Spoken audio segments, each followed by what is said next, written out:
비신자들은 예수님을 부담스러워하지만 설교자들은 예수님의 말씀을 부담스러워합니다. 그 이유는 예수님의 말씀이 실천하기도 어렵고 가르치기도 어렵다고 생각하기 때문입니다. 그러다 보니까 예수님에 대해서는 말을 많이 하는데 예수님의 말씀에 대해서는 많이 말하지 않는 것입니다. 하지만 우리가 예수님의 말씀을 건너뛰고 예수님을 말할 수가 없습니다. 누가복음 6장 46절에 말씀하시기를 너희는 나를 주여 주여 하면서 어찌하여 나의 말하는 것을 행하지 않느냐고 말씀하셨습니다. 누가복음에 이런 말씀이 기록됐다는 사실은 이미 그 당시에 이런 문제가 존재했다는 것을 증명하는 것입니다. 예수님을 구주로 믿으면서도 예수님 말씀대로 행하지 않는 문제가 지금 이 시대에만 있는 것이 아니고 그 당시에 이미 존재했다는 얘기입니다. 그렇기 때문에 우리가 마태복음을 중심으로 예수님의 말씀을 함께 공부하려고 하는데 그러려면 마태복음의 성격을 아는 것이 도움이 됩니다. 마태복음과 마가복음을 비교해 보면 흥미로운 차이점을 발견할 수 있는데 마가복음은 예수님의 행적부터 기록을 했지만 마태복음은 예수님의 말씀부터 기록했다는 사실입니다.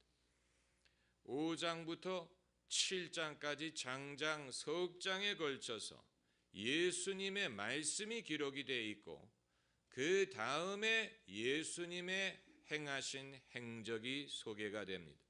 반대로 마가복음에서는 예수님의 행적이 먼저 나오고 그 다음에 예수님의 말씀이 소개가 됩니다. 이 같은 차이는 우연한 것이 아닙니다. 마가는 예수님을 어떤 분으로 보았느냐? 능력을 행하시는 하나님의 아들로 보았습니다. 대조적으로 마태는 예수님을 어떤 분으로 보았느냐? 천국 진리를 전하시는 메시아로 보았습니다. 그렇기 때문에 예수님의 말씀부터 먼저 기록을 한 것입니다. 이 같은 차이는 다른 데에서도 볼 수 있습니다. 예수님이 제자들과 배를 타고 건너가시다가 풍랑을 당한 사건이 있지요. 제자들이 두려워해서 예수님을 깨웁니다. 그런데 마가복음을 보면 예수님이 먼저 바람을 꾸짖으시고 잠잠케 하시고 그리고 제자들에게 돌이켜 너희가 어찌하여 믿음이 없느냐? 너희가 어찌하여 두려워하느냐? 이렇게 말씀하신 순서로 기록이 되어 있습니다. 마태복음을 보면 예수님이 깨어나셔서 먼저 제자들에게 너희가 어찌하여 믿음이 없느냐? 어찌하여 두려워하느냐? 말씀을 하시고 그리고 바람을 꾸짖어서 잠잠게 하셨다라고 되어 있습니다. 이와 같은 차이는 우연한 것이 아니에요. 의도적인 것입니다. 마가는 예수님의 행적을 강조하려고 했고 마태는 예수님의 말씀에 우선순위를 둔 것입니다. 이와 같은 차이점을 염두에 두고 성경을 읽으면 성경이 훨씬 더 이해가 잘 됩니다. 신약 성경을 연구하는 사람치고 소위 역사적인 예수라는 말을 들어보지 않은 사람은 없을 것입니다. Historical Jesus, 역사적인 예수, 이 말은 이후 사람들에 의해서 부풀려지지 않은 거품이 없는 진짜 실존하셨던 예수를 말하는 것입니다. 우리는 성경이 말하는 예수님이 다 역사적이라고 믿지만 그걸 믿기 힘들어하는 사람들도 세상에는 있습니다. 그럴 경우에 예수님이 진짜 역사적으로 하신 말씀을 찾는 방법들이 있는데 그 방법 중에 하나가 소위 비유사성의 원칙이라는 것입니다. 그 말은 독특한 말씀일수록 예수님의 진짜 말씀일 가능성이 많다는 것입니다. 다른 사람이 하지 않은, 다른 시대에 찾아볼 수 없는 예수님의 독특한 어법, 예수님의 독특한 메시지일수록 그것이 진짜 예수님의 말씀일 가능성이 많다는 것입니다. 그 관점에서 성경을 읽어보면 예수님의 독특한 말씀들이 얼마나 많은지 모릅니다. 몇 가지 예를 들어보면, 첫째로 누구는 뭐라고 말했지만 나는 너희에게 뭐라고 말한다. 이것은 예수님에게만 볼 수 있는 어법입니다. 모세도 그렇게 말한 적이 없고, 엘리야도 그런 말을 한 적이 없고, 세례 요한도 그런 식으로 말하지 않았는데, 예수님만이 모세는 너희에게 이렇게 말했으나 나는 너에게 이렇게 말한다 라고 당신의 권위가 어느 누구보다도 위에 있다는 것을 주장하셨습니다. 이것은 예수님에게만 발견되는 것이고, 예수님이 실제로 그렇게 말씀하셨기 때문에 성경이 그것을 기록을 하고 있는 것입니다. 그리고 둘째는 누가 너희에게 이런 요구를 하면 너희는 이렇게 해주라, 이런 더 강한 것을 요구하시는 그런 어법이 발견되는데, 예를 들어서 오리를 가자면 십류를 가주라, 누가 겉옷을 달라 하면 속옷까지 주라, 오른뺨을 때리면 왼뺨까지 돌려대라. 이것은 남들이 요구하는 것보다 더 많이, 더 크게 행하라 하는 말씀인데, 이것은 사람들을 충격에 빠뜨리고 또 사람들의 입을 막는 결과를 낳는 예수님의 독특한 말씀입니다. 그리고 이제 오늘 본문의 9가지 복, 흔히 팔복이라고 하는데 셀 줄 모르는 사람들입니다. 여기에 8가지가 아니고 9가지가 나와요. 구복이에요. 왜 팔복이라고 하는지 저는 죽었다 깨어나도 알 수가 없어요. 사람들이 셀 줄을 모르는지 아니면 9번째를 제외시키는지 알 수가 없지만, 여기에 나오는 9가지 복도 예수님에게만 볼 수 있는 독특한 내용의 말씀입니다. 그 이유는 여기에 예수님이 말씀하시는 복치고 우리가 평소에 복으로 여길 만한 것이 없어요. 누가 심령이 가난한 사람이 복이 있다고 생각을 하겠습니까? 누가 요즘 시대에 애통하는 사람, 애통하는 것을 복으로 여기겠습니까? 요즘 한국 문화에 누가 온유한 사람이 복이 있다고 생각합니까? 누가 의에 줄이고 목마른 사람을 환영합니까? 누가 의를 위하여 핍박받는 사람을 부러워하겠습니까? 그리고 누가 예수님을 인하여 욕을 먹고 핍박당하기를 원하겠습니까? 여기에 예수님이 말씀하신 것은 우리의 일반적인 기준과 정반대가 되는 것입니다. 우리는 부유한 사람이 복이 있다고 생각하고, 행복한 사람이 행복한 것이라고 생각하고, 온유하기보다는 강한 사람을 부러워하고, 의에 줄이고 목말라 하는 것보다는 처세술이 있고 세상을 적당히 따라갈 줄 아는 사람이 되기를 원합니다. 우리는 이 세상에 더 익숙하고, 이 세상이 더 좋고, 이 세상에서 행복이든 성공이든 상급이든 모든 것을 이 세상에서 누리려고 합니다. 그러나 예수님은 하나님의 나라를 선포하셨습니다. 하나님의 나라를 생각하지 않으면 예수님의 말씀을 이해할 수 없습니다. 회개하라, 하나님의 나라가 가까웠느니라고 선포하셨고, 하나님의 나라가 여기 있다 저기 있다 하지 말라, 하나님의 나라는 너희 안에 있다고 말씀하셨습니다. 사람이 이 세상에서 잘 나가기만 할 때는 천국을 생각하려고 하지 않습니다.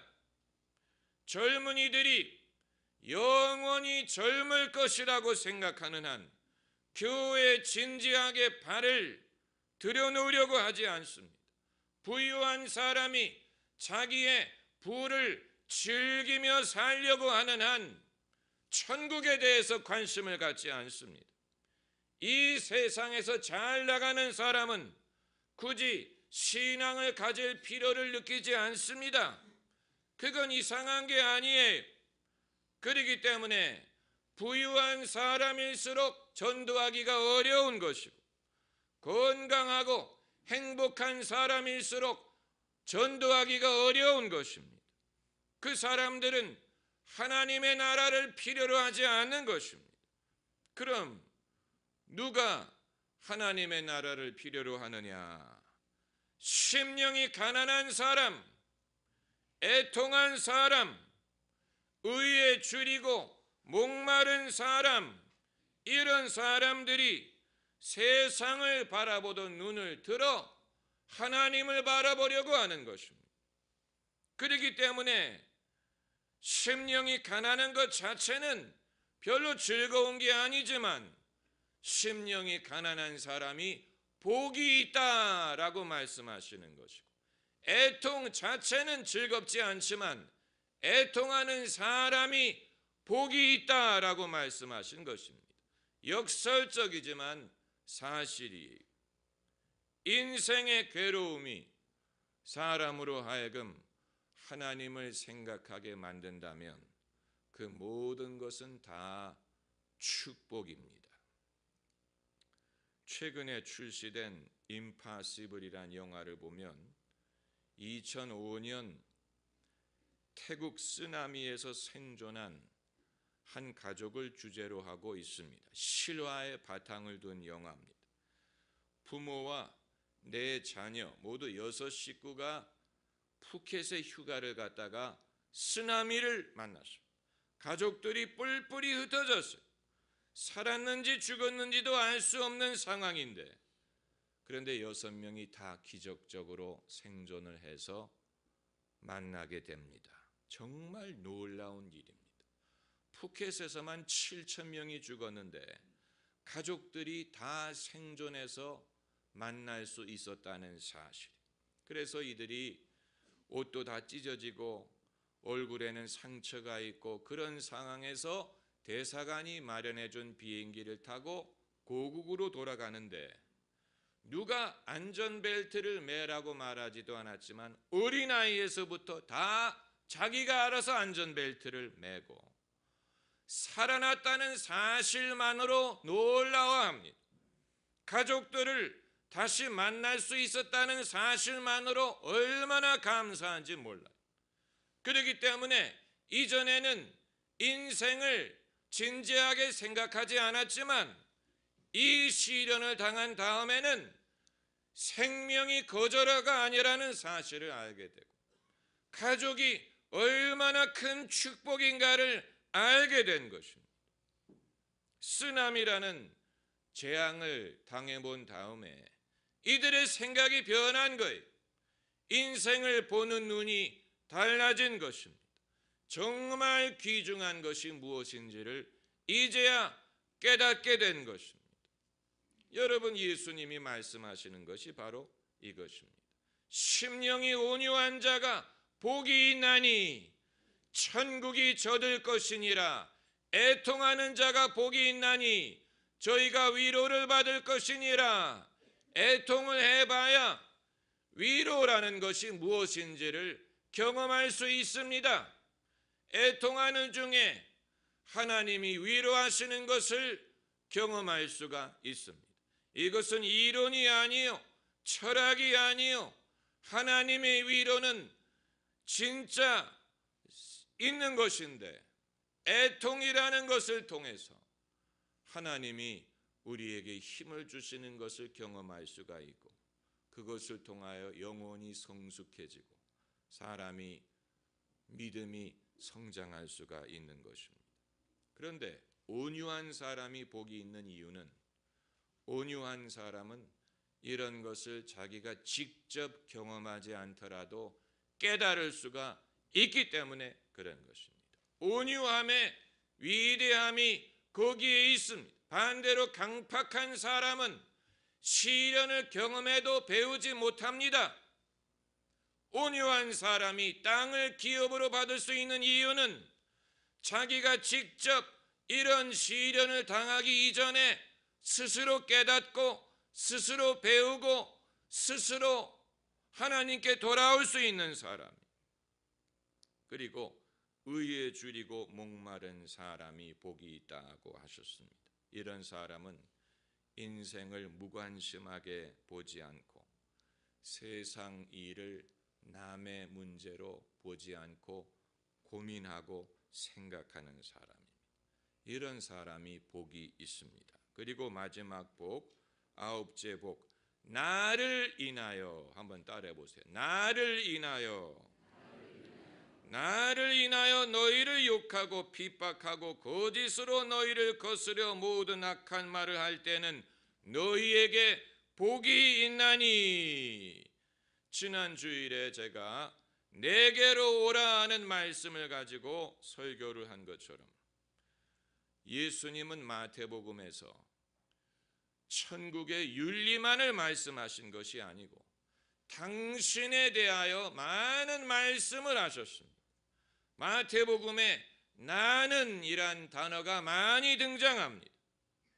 나는 안식일의 주인이다 라고 말씀하셨고, 나와 함께하지 않는 자는 나를 반대하는 자다 라고 말씀하셨고, 누구든지 사람 앞에서 나를 시인하면 나도 그를 시인하리라 말씀하셨고, 아비나 어미를 나보다 더 사랑하는 자는 내게 합당치 아니하다라고 말씀하셨고, 나를 영접하는 자는 나 보내신 이를 영접하는 것이니라고 말씀하셨고, 너희는 나를 누구라 하느냐라고 물어보셨습니다.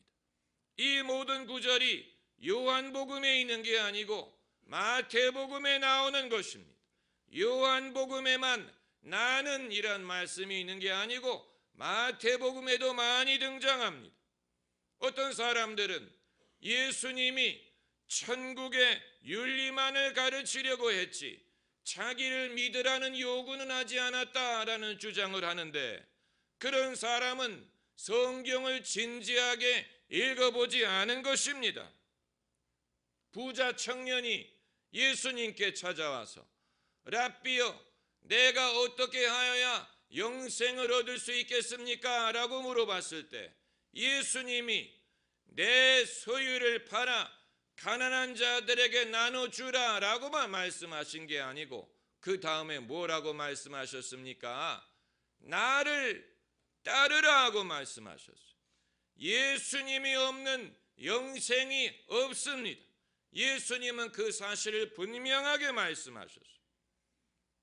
오늘 본문의 9가지 복에서도 가장 마지막으로 하신 말씀이 나를 인하여 너희를 욕하고 핍박하고 거짓으로 너희를 거스려 모든 악한 말을 할 때에는 너희에게 복이 있다.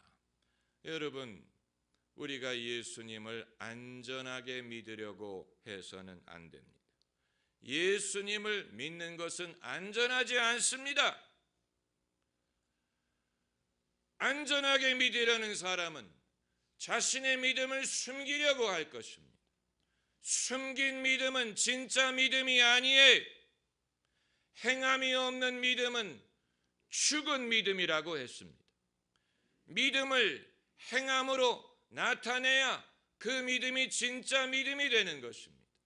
예수님 믿는 믿음을 숨길 수 없습니다. 그렇기 때문에 예수님 때문에 욕을 먹은 경험이 있어야 됩니다. 그것이 헌신된 성직자에게만 일어나는 일이 아니고 예수님을 이 세상에서 제대로 믿으려고 하는 사람이라면 예수님 때문에 욕을 먹는 일이 발생을 합니다. 어린아이들도 예외가 아니에요. 저희 교회가 몇 년 전에 초등학교 학생들을 위한 행사를 준비하면서 인근 초등학교에 행사를 광고하기 위하여 선생님들이 찾아가서 하교길 학생들에게 전단지를 나눠줬습니다. 그런데 저희 아이가 초등학교를 다닐 때 교문을 나서니까 교회 선생님들이 와 계신 거예요. 그런데 이 전단지를 나눠주는데 저희 아이 친구가 전단지를 받자마자 그것을 땅에 던져버리더래요. 저희 아이가 항의를 했어요. 왜 그걸 버리느냐? 그랬더니 그때부터 때리기 시작하더래요. 예수님 때문에 욕을 먹은 것입니다. 누가 이 아이 보고 교회 전단지를 땅에 던져버리라고 가르쳤습니까? 어린아이라고 복음에 대하여 예수님에 대하여 거부감이 없는 게 아니에요. 이것이 죄 중에 빠진 인간의 모습이에요. 어른들만이 거부하는 것이 아니고 애들 중에도 교회가 싫고 예수님이 거부하고 그런 사람들이 있습니다. 그렇기 때문에 애든 어른이든 이 세상에서 예수님을 믿으려고 하는 사람은 핍박을 피할 수가 없습니다. 모든 사람이 나를 좋아하고 내가 모든 사람에게 인기가 있기를 원하는 사람은 믿음을 숨길 수밖에 없습니다. 어떻게 모든 사람이 나를 좋아합니까? 예수님도 모든 사람이 좋아하지 않았어요. 예수님 싫어하는 사람들 많았습니다. 그렇기 때문에 예수님을 십자가에 못 박은 것입니다. 예수님이 모든 사람에게 좋은 평판을 받은 것으로만 생각할 수 없는 것입니다. 우리도 마찬가지. 기뻐하고 즐거워하라. 하늘에서 너희의 상이 크미니라. 우리가 천국을 믿을 수밖에 없는 이유는 하나님의 공이든 하나님의 상급이든 이 세상에서 완전히 이루어지지 않기 때문입니다. 하나님의 공의가 이 땅에서 완전히 이루어지지 않기 때문에 이후의 심판이 필요한 것이죠. 하나님의 상급을 우리가 이 땅에서 다 받을 수 없기 때문에 하늘에서 받을 상급이 있는 것입니다. 하늘에서 너희 상이 큼이라. 우리가 천국에 겨우 들어가는 것뿐만이 아니고 천국에 들어가는 것뿐만이 아니고 천국에서 받을 상급이 크기를 바라야 되는 것입니다. 할렐루야. 기도하십시다.